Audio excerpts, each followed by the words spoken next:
Rakshabandhan special मस्त अशी सुक्या नारळापासून बर्फी बनवलेली आहे. वाटणार नाही सुक्या नारळाची बनवली आहे. चला तर मग रेसिपीला सुरुवात करूया. बघा इथं 3 वाटी मी खोबरं खिसून घेतलं. वरची साल थोडी थोडी खिसून साईडला करून घेतली. 1 वाटी साखर, 1 वाटी दूध, अर्धी वाटी दूध पावडर घेतली. 9 ते 10 काजू बदाम कट करून घेतले. आता बघा खोबरं असं कढई गरम केल्यानंतर गॅसवर ठेवल्यानंतर बघा कढई गरम झाली. छान असा खोबरा खिस थोडासा परतवून घेतला. आता त्याच कढईमध्ये खीस काढल्यानंतर त्याच कढईमध्ये आता मी इथं 1 वाटी दूध टाकलं आणि खूप सुंदर अशी ही बर्फी तयार होते, झटपट होते. तुम्ही रक्षाबंधनला नक्की ही रेसिपी ट्राय करा आणि कलरमुळे तर ती अजूनच छान दिसते आहे. आता बघा त्याच दुधामध्ये आपण अर्धी वाटी जे मिल्क पावडर घेतली होती, दूध पावडर ती टाकून घेतली. दूध पावडर जर तुम्हाला स्किप करायची असेल म्हणजे टाकायची नसेल तरी चालेल. मी तशीही बनवलेली आहे, छान होते. पण दूध पावडरमुळे अजून असं एक छान पेढ्यासारखी आपली बर्फी लागते.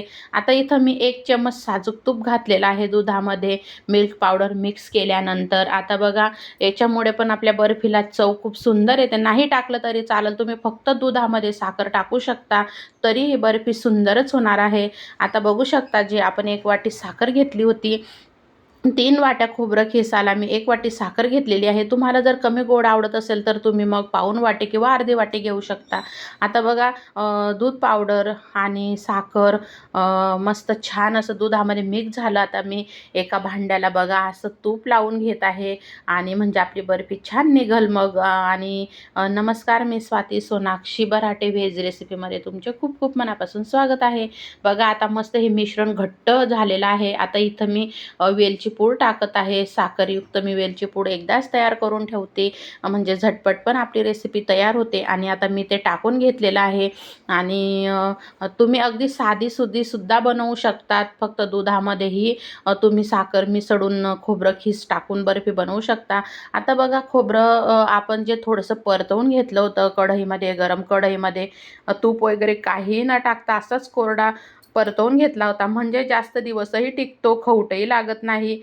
आता बघू शकता आता मिश्रणामध्ये आता आपण खोबऱ्याचा खीस टाकलेला आहे आणि सुक्याच खोबऱ्याचा आहे.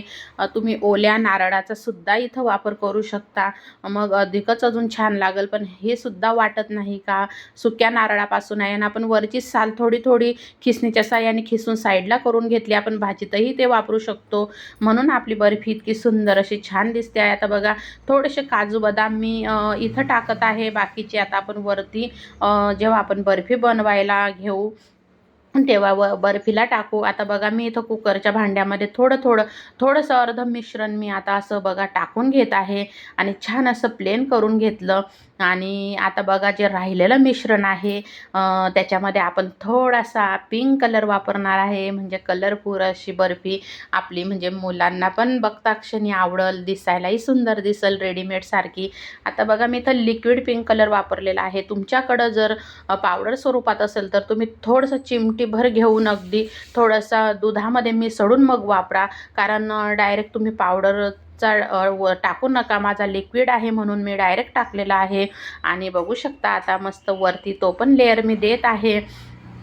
आणि अजून जर थोडीशी जास्तची बनवली असती तर अजून छान आपले क्यूब छान मोठे मोठे झाले असते मस्त बर्फीचे. तुम्हाला मी पुढं दाखवतेच. आणि बघू शकता मस्त आता वरती आपण गार्निशिंगला मस्त अशी आता थोडेसे काजू बदाम टाकत आहे, म्हणजे छान अशी बर्फी खाताना दाताखाली छान असे लागतील काजू बदाम पण. आणि दिसते आहे ना कलरफुल आपली बर्फी.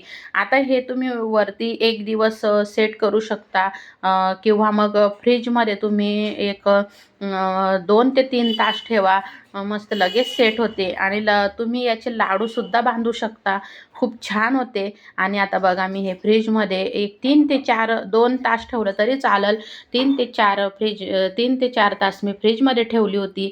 आता बघू शकता मस्त मी थोडेसे ना याला असं कट मारून ठेवते, म्हणजे मग नंतर आपल्याला कडक झाल्यानंतर आपली बर्फी तुटणार नाही. फ्रीजमध्ये ठेवण्याच्या आधीच मी आता असे कट मारत आहे बर्फीला, हळूहळू मारायचे.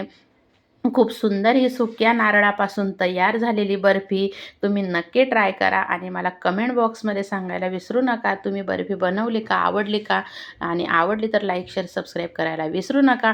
बघा मला काढताना दाखवायचं स्किप झालं. आपली बर्फी किती छान तयार झालेली आहे. या तुम्ही पण खायला रक्षाबंधन स्पेशल नक्की ही बर्फी तयार करा आणि आनंद घ्या. एकदम छान अशी आपली बर्फी तयार झालेली आहे. बघू शकता खूप क्रीमी छान अशी एकदम खूप भारी ही बर्फी तयार झालेली आहे. खायला पण खूप छान लागते. नक्की तुम्ही तयार करून बघा आणि मला सांगा आवडली तर. आणि बघू शकता मस्त कलरमुळे किती छान आपली बर्फी दिसत आहे. जर तुम्हाला कलर स्किप करायचा तर तुम्ही करू शकता. पूर्ण पांढरीसुद्धा तुम्ही बनवू शकता, म्हणजेच व्हाईट पण ठेवू शकता. तुम्हाला इथं जो कलर हवा पिवळा वगैरे तुम्ही तोही वापरू शकता, ऑरेंज कलर वापरू शकता. आणि बघू शकता मस्त बर्फी असे खालच्या बाजूने मस्त व्हाईट दिसते आहे थोडीशी, आणि थोडा वरती पिंक शेड आलेला आहे. खूप सुंदर बर्फी आपली तयार झालेली आहे. तुम्ही पण बनवा रक्षाबंधनला आणि मला नक्की सांगा. सांगायला मात्र विसरू नका. रेसिपी आवडली का? चवीला तर अप्रतिम झालेली आहे ही बर्फी. श्री स्वामी समर्थ.